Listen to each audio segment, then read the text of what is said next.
I'll listen to a guy that is 60 years old, 65 years old, tell me that Led Zeppelin are legends. I'm not going to listen to you. You know, when Led Zeppelin's keychains and T-shirts are being sold at Spencer Gifts on the Battlefield Mall, I'm kind of like, okay, I think we're missing what Led Zeppelin was. Because Doesn't it suck whenever it gets all mainstream like that, and all of a sudden everybody's bumper into stickers and all this stuff? Because just last night Led Zeppelin got brought up and how they changed music, and I was like, well, yeah, Led Zeppelin was kind of the Nirvana of the Beatles era. You know, the Beatles were all pop and they were all like basically like New Kids on the Block.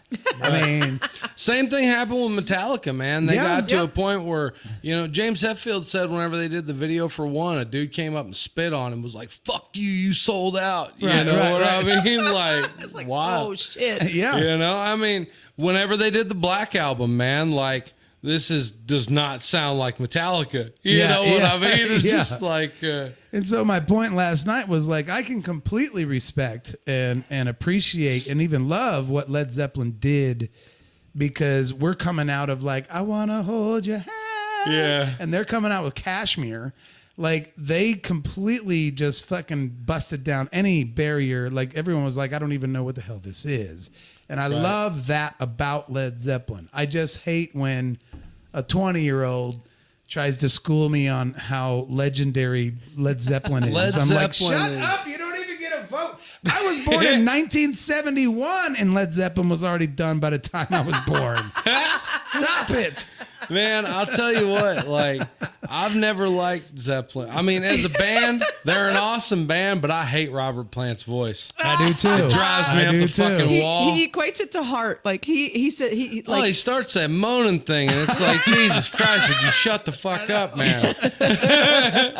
I'm the same way. I can't deal with his voice. You know what's awesome though, man? Like, he's reached a point, like, I can hate him all day, and it doesn't matter. He don't give a shit. Yeah, he don't give a fuck what I think. He is fucking. He's touring with Alison Krauss. Yeah. Like, what the hell is going on there? He's touring. He don't give a damn with no Alison more. Krauss. No.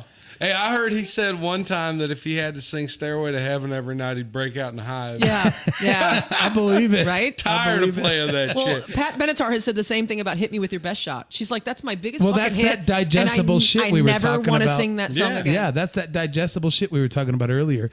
You know, I'm actually in the middle of a book about Kid A, which is a record that Radiohead recorded, and it released with very, very mixed feelings. Like, a lot of Radiohead fans actually kind of hated it.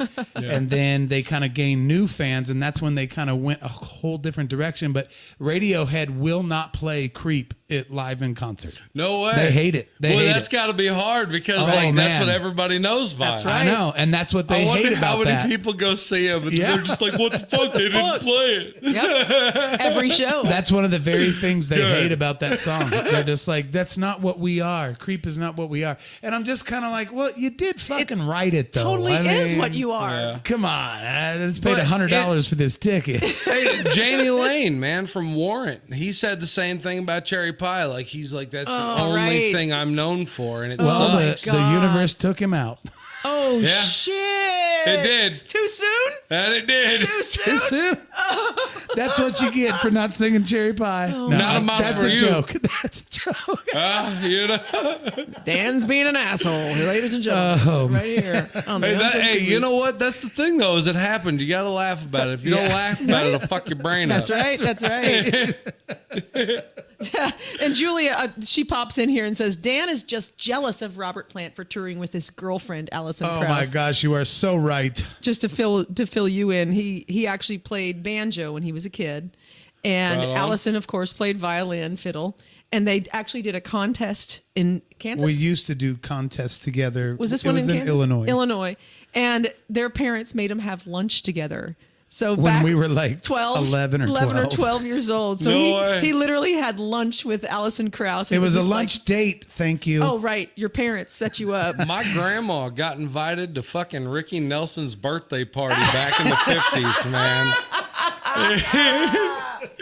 She said, did she go? Yeah, and she went. She met him, man. She said that he was like the most awkward. Oh, my grandma rules, man. She's fucking off the chain. Did he have the twins yet? No, this is back whenever he was a kid. They were still on TV and shit, you know? Oh, wow. And it was like... so cool. I guess Ricky Nelson didn't have much of a social life, man. I guess he was kind of a awkward kid because he's on fucking TV and shit. And he's like super part young. of his parents' bullshit, right? You know what I mean? Yeah. And she said she went there and he was just like, what's happening? Yeah, me and Alison didn't say hardly one word to each other. Well, you're 12. We're just sitting there, just so embarrassed that our parents are making us do this. So Dan calls her his girlfriend. So I call her my girlfriend, my first girlfriend. That's what Julie is forcing shit you about. into that socialite world. That's right. Yeah. That's right.